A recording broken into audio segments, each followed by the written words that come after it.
أعوذ بالله من الشيطان الرجيم بسم الله الرحمن الرحيم فلما جاءتهم آياتنا مبصرة قالوا هذا سحر مبين وجحدوا بها واستيقنتها أنفسهم ظلما وعلوا فانظر كيف كان عاقبة المفسدين صدق اللہ العظیم۔ سورہ نمل کی یہ 13ویں اور 14ویں نمبر کی آیت ہے۔ ان دو آیتوں کا ترجمہ گزشتہ کل بھی ہم نے سنا تھا، آج پھر سے اس کا ترجمہ کرتا ہوں۔ پھر جب پہنچی ان کے پاس ہماری نشانیاں سمجھانے کے واسطے، تو وہ بولے کہ یہ تو کھلا جادو ہے، اور ان کا انکار کیا، اور ان کا یقین کر چکے تھے اپنے جی میں، بے انصافی اور غرور کی وجہ سے انکار کیا۔ سو آپ دیکھ لیجئے کیسا ہوا انجام فساد کرنے والوں کا۔ گزشتہ کل یہ بات چل رہی تھی کہ نبی کریم صلی اللہ علیہ وسلم کی تسلی کے واسطے اللہ تعالیٰ نے موسیٰ علیہ السلام اور ان کی قوم کا واقعہ یعنی فرعون کا واقعہ نقل کیا تھا۔ موسیٰ علیہ السلام مدین سے مصر واپس ہو رہے تھے، کوہ طور پر ایک آگ نظر آئی، وہاں تشریف لے گئے، وہاں آپ کو نبوت دی گئی، نبی بنایا گیا، اور 2 معجزے اس وقت دیے گئے، ایک عصا یعنی لکڑی کہ جب اس کو زمین پر رکھی جاتی وہ اژدہا بن جاتی، اور دوسرا ید بیضا یعنی جب حضرت موسیٰ علیہ السلام اپنا ہاتھ گریبان میں داخل کرتے تو وہ سفید، روشن اور چمکدار ہو جاتا۔ اس طریقے سے پورا واقعہ بیان کیا۔ اخیر میں اللہ تعالیٰ نے فرمایا کہ فرعونیوں نے ہماری کھلی ہوئی آیتوں کو دیکھ لیا اور اپنے جی ہی جی میں اقرار کر چکے تھے کہ یہ کوئی موسیٰ علیہ السلام کا جادو نہیں ہے، اور موسیٰ علیہ السلام کوئی جادوگر نہیں ہے۔ ان کے دلوں میں یہ یقین آ چکا تھا، پھر بھی انہوں نے معجزات کا انکار کیا، موسیٰ علیہ السلام کو جھوٹا اور جادوگر کہا، نعوذ باللہ من ذالک۔ اور قرآن نے بتایا کہ انکار کیوں کیا، 2 سبب بتائے حق کو جھٹلانے کے۔ نبی کریم موسیٰ علیہ السلام کو اور آپ کے معجزات کو جھٹلانے کے 2 سبب بتائے، ظلمن و علون، بے انصافی کی وجہ سے اور تکبر کی وجہ سے۔ یعنی انہوں نے موسیٰ علیہ السلام اور آپ کے معجزات کا انکار جو کیا، اس کے 2 سبب، ظلم اور تکبر۔ پہلی بات یہ ہے کہ قرآن کریم میں ہم دیکھتے ہیں کہ کئی نبیوں کے قصے بیان کیے گئے ہیں، اور کچھ نبی ایسے ہیں جن کے قصے بار بار بیان کیے گئے ہیں، الگ الگ صورتوں میں، الگ الگ جگہوں میں۔ تو واقعات نبیوں کے کیوں بیان کیے جاتے ہیں؟ تو پہلے تو یہ بات جان لینی چاہیے کہ قرآن کریم کوئی تاریخ کی کتاب نہیں ہے کہ جس میں پہلوں کے قصے اور واقعات بیان کیے جائیں، لیکن یہ بات قرآن پڑھنے والے کو بعض مرتبہ سوچ میں مبتلا کر دیتی ہے کہ قرآن کریم بار بار تاریخ کے بعض ابواب کو کیوں دہراتا ہے، اور خاص کر کے انبیاء کرام کے واقعات کو مختلف حوالوں سے کیوں ذکر کرتا ہے، یہ ایک سوال ہو سکتا ہے۔ تو واقعات کے بیان کرنے کی وجہ یہ ہے کہ نبوت اور رسالت کوئی عام تجربے کی چیز نہیں ہے، اور نبوت اور رسالت یہ کوئی ایسا منصب نہیں ہے، کوئی ایسی ڈگری نہیں ہے کہ کوئی بھی انسان محنت اور کوشش کر کے اس کو حاصل کر لیں۔ یہ نبوت اور رسالت کا منصب تو سراسر اللہ تعالیٰ کی حکمت و مشیت کے تحت اچانک کسی کو عطا کیا جاتا ہے۔ لہذا یہ نبوت اور رسالت کا منصب یہ خالص اللہ رب العزت کا عطیہ ہے، اللہ تعالیٰ کی دین ہے، اس لیے اس کا تجربہ صرف انہی نیک لوگوں کو ہوتا ہے جنہیں اللہ تعالیٰ اس نبوت اور رسالت کے منصب پر فائز کرتے ہیں۔ اسی طرح اللہ تعالیٰ کے نبی اور رسول جن قوموں کی طرف بھیجے جاتے ہیں ان کے لیے ان پیغمبروں کی دعوت عام طور پر ایک انوکھی اور اجنبی چیز معلوم ہوتی ہے، اور اس کے خلاف طرح طرح کے شبہات اور اعتراضات اٹھائے جاتے ہیں۔ چنانچہ نبوت اور رسالت اور تبلیغ و دعوت کے سلسلے میں ہر پیغمبر کو جس طرح کے حالات سے سابقہ پڑا اور جن کیفیات سے گزرنا پڑا اور جن مشاہدات اور تجربات سے واسطہ پیش آنا ضروری تھا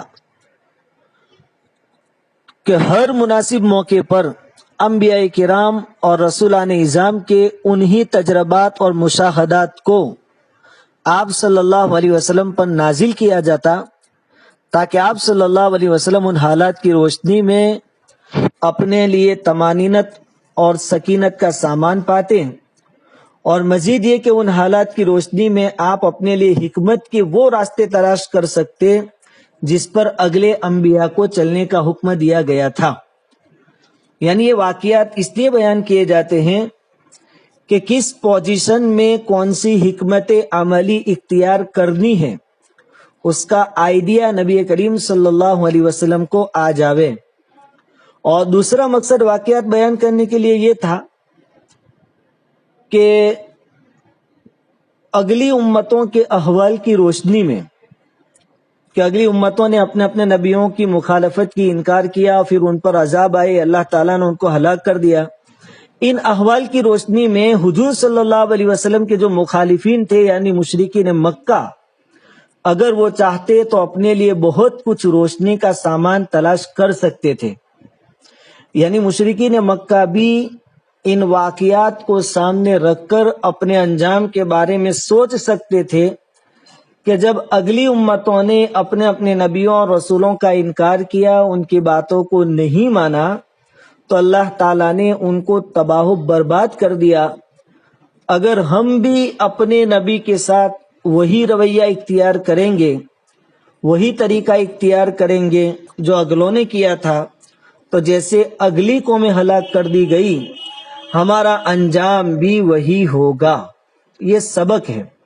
تو اگلے جو واقعات بیان کیے جاتے ہیں اس میں دو فائدے، نبی کریم صلی اللہ علیہ وسلم کے لیے حکمت عملی ظاہر ہوتی ہے کہ اگلے انبیاؤں کے ساتھ یہ واقعات پیش آئے، انہوں نے کس طریقے سے کام کیا، مجھے بھی ان کے نقش قدم پر چل کر کام کرنا ہے۔ اور حضور کی جو قوم ہے یعنی اس وقت کے جو مخاطب ہیں مشرکین مکہ، ان کے لیے بھی اور رہتی دنیا تک کی انسانیت کے لیے بھی یہ سبق ہے اگلے واقعات کو سن کر کہ جیسے اگلی قوموں نے اپنی نبیوں کا انکار کیا تو ہلاک ہو گئی، اگر ہم بھی انکار کریں گے تو ہمارا انجام اور ٹھکانہ ایسا ہی ہوگا۔ اور جو نبیوں کو معجزات دیے گئے، موسیٰ علیہ السلام کو جو معجزات دیے گئے، اس کے بارے میں قرآن نے کیا فرمایا؟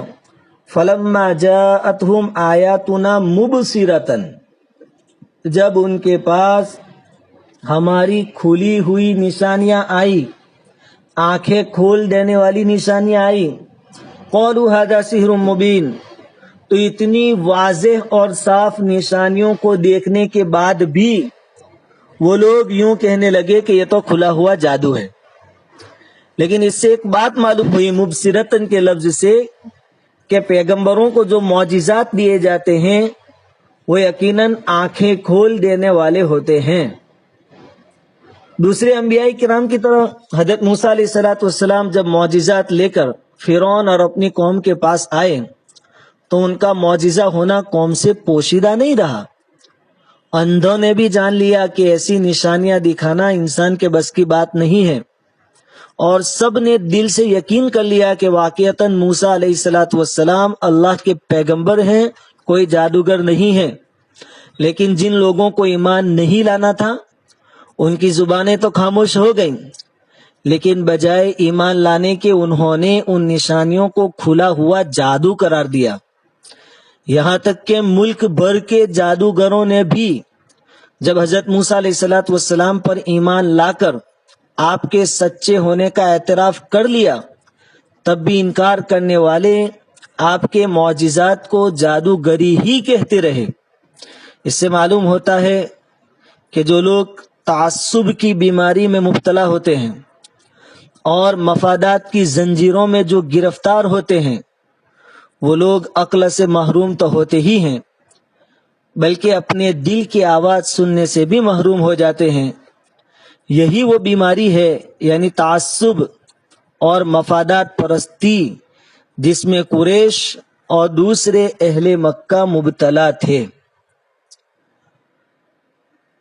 اس آیت کریمہ کے اندر فرعون کی قوم نے جو موسیٰ علیہ الصلوۃ والسلام کا انکار کیا، اس کے دو سبب بیان کیے گئے کہ کیوں انکار کیا۔ تو پہلا سبب ہے ظلم اور دوسرا سبب ہے تکبر۔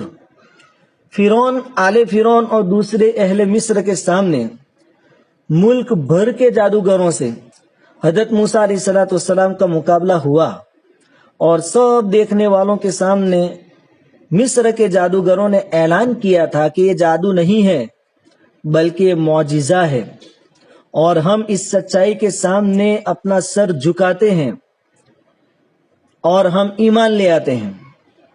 اسی طرح پورے ملک پر قحط سالی طاری ہوئی، طوفان نے ان کو گھیر لیا، ٹڈی دل کا توت پڑنا، میںڈکوں کا امند آنا، یہ کوئی کسی جادو کا کرشمہ نہیں ہو سکتا۔ یہ سب ایسے کھلے معجزات تھے جن کے سامنے سب کے دل جھک گئے، لیکن مفادات کی دنیا اجڑ نہ سکی، غرور اور تکبر کا سر جھک نہ سکا۔ ان کے سرداروں نے یہ فیصلہ کر لیا کہ ہمارے سر تو کٹ سکتے ہیں لیکن اس سچائی کے سامنے جھک نہیں سکتے جس سچائی کا اعلان ان زبانوں سے ہو رہا ہے جو ہمارے غلاموں کی زبانیں ہیں، اور جنہیں ہم کسی بھی طرح اپنے برابری کے لائق نہیں سمجھتے۔ یعنی موسیٰ علیہ الصلوۃ والسلام کی تصدیق کون کرتے ہیں؟ وہ قوم بنی اسرائیل جو ہماری غلام ہیں، ہم سردار ہیں، اور ہم سردار ہو کر ہمارے غلاموں کی بات مان لیں؟ ایسا نہیں ہو سکتا۔ قرآن کریم نے ان کا قول نقل کرتے ہوئے فرمایا کہ یہ جو سردار تھے وہ مارے تکبر کے یوں کہتے تھے، انؤمن لبشرین مثلنا وقومہما لنا عابدون، کیا ہم اپنے ہی جیسے دو آدمیوں کی بات مان لیں؟ یعنی فرعون کی قوم یوں کہہ رہی ہے کہ کیا ہم موسیٰ اور ہارون علیہ السلام کی بات کو مان لیں، حالانکہ ان کی قوم ہماری غلامی کر رہی ہے۔ اس کا مطلب یہ ہے کہ حق کے انکار کا اصل سبب یہ نہیں تھا کہ ان کو حقیقت معلوم نہیں تھی، حقیقت تو ان کو معلوم تھی، لیکن انہوں نے حق کا انکار اس لیے کیا کہ وہ لوگ ظالم تھے، بے انصاف تھے اور تکبر کرنے والے تھے، اور یہ ظلم اور تکبر ایسی خصلتیں ہیں جو انسان کی بصارت اور بصیرت دونوں کو چھین لیتے ہیں۔ تکبر کے بارے میں سخت وعید احادیث میں وارد ہوئی ہے۔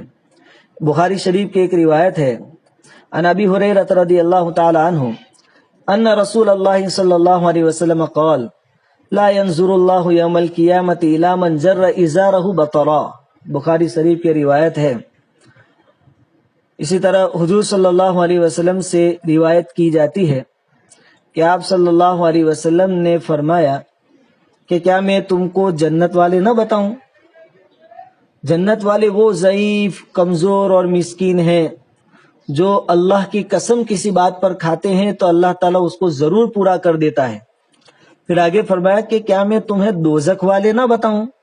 دوزخ والے وہ تمام سرکش اور اپنے آپ کو بڑا سمجھنے والے لوگ ہیں۔ دیکھیے اس روایت کے اندر اپنے آپ کو بڑا سمجھنے والوں کو دوزخی کہا گیا ہے۔ تو تکبر انسان کو دوزخ تک پہنچا دیتا ہے، اس سے بچنا بہت ضروری ہے۔ ایک اور روایت ہے کہ حضور صلی اللہ علیہ وسلم کتنے متواضع تھے، حضور میں کتنی تواضع تھی، اتنے بڑے نبی، نبیوں کے سردار، یہ دو جہاں کی کائنات جس کے صدقے میں بسائی گئی، آباد کی گئی، وہ حضور کتنے تواضع والے تھے کہ حضرت انس بن مالک رضی اللہ تعالیٰ عنہ بیان فرماتے ہیں کہ مدینہ والوں میں ایک لونڈی تھی، باندی، جو رسول اللہ صلی اللہ علیہ وسلم کا ہاتھ پکڑتی اور جہاں چاہتی لے جاتی۔ یہ حضور کی تواضع تھی۔ اللہ تعالیٰ فرماتے ہیں کہ تکبر کرنے والے کا بہت برا ٹھکانہ ہے، کبریائی خاص میری چادر ہے، جو شخص بھی اس میں شریک ہونا چاہے گا میں اس کو ہلاک کر دوں گا۔ تکبر کی حقیقت کیا ہے اور اس کی نشانیاں کیا ہیں؟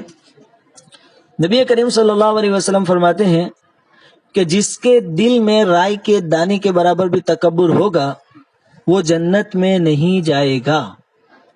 جو لوگ باوجود صاحب عزت و مال ہونے کے تواضع کرتے ہیں اور عاجزی اور انکساری کے ساتھ لوگوں سے ملتے ہیں، ان کے لیے مبارکبادی ہے کہ ان کے بڑے درجے ہیں، ان کی دنیا میں بھی عزت بڑھتی ہے اور آخرت میں بھی۔ تو دو چیزیں ساتھ میں سمجھ لیں، ایک ہے تکبر، اس سے انسان کو دنیا میں بھی نقصان بھگتنے پڑتے ہیں اور آخرت میں ہمیشہ کا نقصان بھگتنا پڑے گا، اور تکبر کے مقابلے میں ہے تواضع، جھک جانا۔ جس آدمی کے اندر تواضع ہوتا ہے اللہ تعالیٰ اس کے درجات کو دنیا میں بھی بلند فرماتے ہیں اور آخرت میں بھی بلند فرماتے ہیں۔ تکبر کی حقیقت کیا ہے؟ تکبر کے معنی یہ ہے کہ انسان اپنے آپ کو صفات کمالیہ میں دوسروں سے زیادہ سمجھے۔ مثال کے طور پر اللہ تعالیٰ نے کوئی خوبی اس کو دی ہے تو اس میدان میں، اس فیلڈ میں یوں سمجھے کہ میرے برابر کوئی نہیں ہے۔ کوئی بھی خوبی ہو، انسان اس لائن سے دوسروں کو حقیر سمجھے، چھوٹا سمجھے، یہ تکبر ہے۔ اب ظاہر بات ہے کہ جب انسان کا اپنے متعلق ایسا خیال ہوتا ہے تو پھر انسان کا نفس پھول جاتا ہے اور پھر اس کے آثار ظاہر ہونے لگتے ہیں۔ یعنی جس کے دل میں تکبر ہوتا ہے اس کے اثرات اس کے جسم پر ظاہر ہونے لگتے ہیں۔ مثال کے طور پر راستے میں چلتے وقت دوسروں سے آگے قدم رکھنا۔ جس کے دل میں تکبر ہوتا ہے وہ یہ بات بھی پسند نہیں کرتا کہ کوئی آدمی اس سے آگے چلے، وہ ہمیشہ یہی چاہتا ہے کہ میں ہی سب سے آگے چلوں۔ اسی طرح کسی مجلس میں پہنچا، دل میں تکبر ہے تو وہ آدمی یوں ہی چاہے گا کہ مجھے مجلس میں اونچی جگہ بٹھایا جائے، عزت کی جگہ بٹھایا جائے، مجھے کرسی مل جائے، مجھے اسٹیج پر جگہ مل جائے۔ تو یہ تکبر کی ظاہری علامات ہیں کہ جس انسان کے نفس میں، دل میں تکبر ہوتا ہے اس کے اثرات ظاہر ہوتے ہیں۔ پھر ایسا آدمی دوسروں کو حقارت کی نظر سے دیکھتا ہے۔ اسی طرح اگر کوئی سامنے چل کر سلام نہ کرے تو اس کو برا سمجھتے ہیں، اس پر غصے ہو جاتے ہیں۔ حالانکہ سلام میں پہل کرنا یہ حضور صلی اللہ علیہ وسلم کی سنت ہے، لیکن جس کے دل میں تکبر ہوتا ہے وہ یوں خیال کرتا ہے کہ سامنے والا مجھے سلام کرے، اور اگر کوئی سلام نہیں کرتا تو پھر اس پر غصے ہو جاتا ہے، ناراض ہو جاتا ہے۔ حضور صلی اللہ علیہ وسلم کی عادت مبارکہ تو یہ تھی کہ حضور چھوٹے بچوں کو بھی سامنے چل کر سلام کرتے تھے، یعنی سلام میں پہل کرتے تھے۔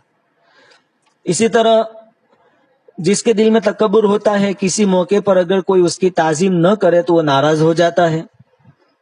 اسی طرح کوئی اچھی بات کی نصیحت کرے تو پھر بھویں چڑھانے لگتا ہے، حق بات معلوم ہونے پر بھی اس کو نہیں مانتا ہے، اور عوام الناس کو ایسی نگاہ سے دیکھتا ہے جس طرح گدھوں کو دیکھا جاتا ہے۔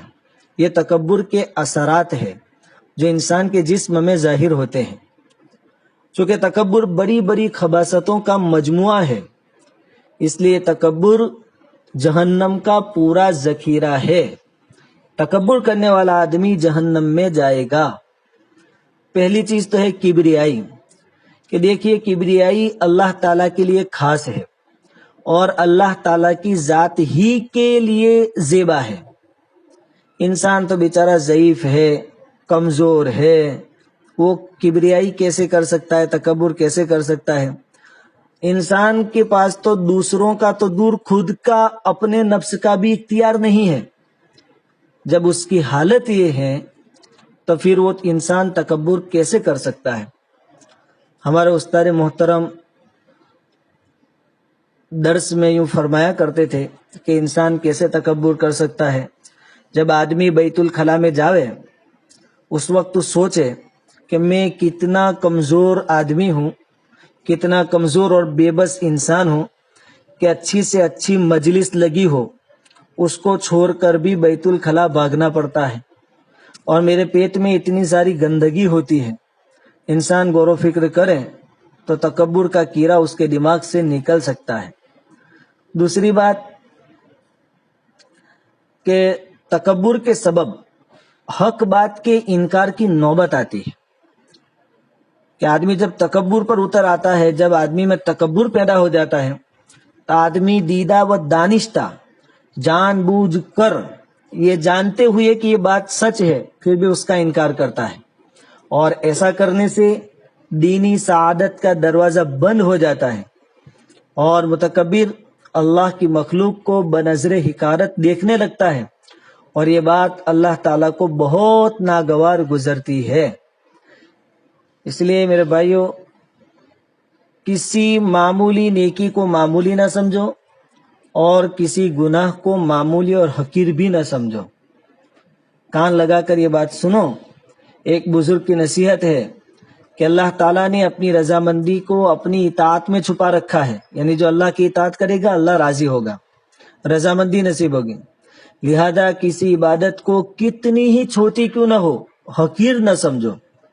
کیا پتا ہے کہ اس کی رضامندی اس میں چھپی ہوئی ہو. اور اسی طرح اللہ تعالیٰ نے اپنی ناراضگی اور غصے کو معصیت میں چھپا دیا ہے، گناہوں میں چھپا دیا ہے، یعنی معصیت اور گناہوں سے اللہ پاک ناراض ہوتے ہیں. پس کسی بھی گناہ کو چاہے کتنا ہی چھوٹا کیوں نہ ہو اس کو کبھی معمولی نہ سمجھو. کیا خبر شاید اسی میں اللہ کی ناراضگی اور غصہ چھپا ہوا ہو. اسی طرح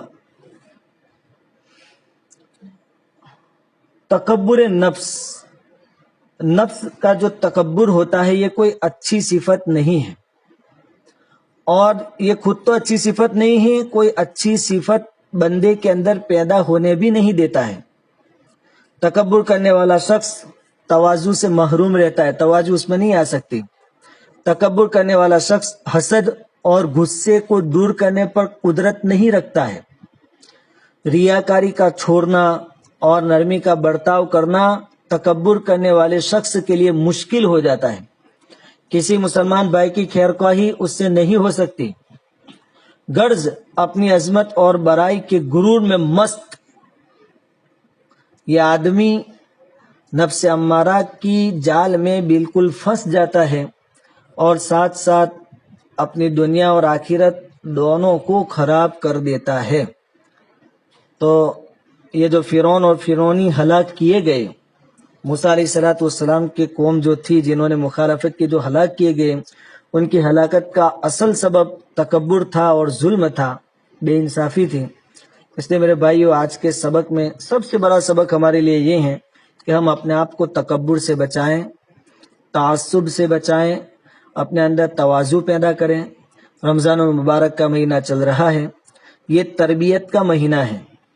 اپنے نفس کے خلاف جتنے بھی معاملات اس مہینے میں پیش آئیں اس کو کھندا پیشانی سے برداشت کرنے والے بنیں، اور یوں سمجھے کہ اس مہینے میں ہماری تربیت ہو رہی ہے، ہر لائن سے تربیت ہو رہی ہے. نفس کے خلاف جتنی بھی باتیں آپ کی کانوں میں آوے آپ اس کو برداشت کرنے والے بنیں. اس سے تواضع پیدا ہوگی. تواضع اللہ تعالیٰ کو بہت پسند ہے. تواضع تکبر کی ضد ہے. تکبر آدمی کو ہلاک کر دیتا ہے. تواضع آدمی کو دنیا اور آخرت میں روشن اور بلند درجے تک پہنچا دیتی ہے، روشن کر دیتی ہے. اس لیے میرے بھائیو، آج کے سبق کا خلاصہ یہ ہے کہ فرعون اور اس کی قوم تکبر اور ظلم کی وجہ سے ہلاک کی گئی. اب ہمارے لیے سبق یہ ہے، رہتی دنیا تک کے لیے سبق یہ ہے، پوری انسانیت کے لیے سبق یہ ہے کہ ہم تکبر سے اپنے آپ کو بچائیں، ظلم سے اپنے آپ کو بچائیں. نعوذ باللہ، اگر یہی طریقہ ہم بھی اختیار کرتے ہیں تو جس طریقے سے فرعون اور اس کی قوم ہلاک کی گئی، ہماری ہلاکت میں بھی پھر کوئی شک اور شبہ نہیں رہے گا. اس لیے اللہ رب العزت کی بارگاہ میں دعا ہے، اللہ تعالیٰ ہر ایک کو تواضع کی دولت سے مالا مال فرمائے، تکبر سے ہر ایک کی حفاظت فرمائے، اور اس رمضان کے مہینے میں ہماری بہترین تربیت فرمائیں۔ اللہ رب العزت کہی سنی باتوں پر عمل کی توفیق عطا فرمائیں۔ وآخر دعوانا ان الحمد للہ رب العالمین۔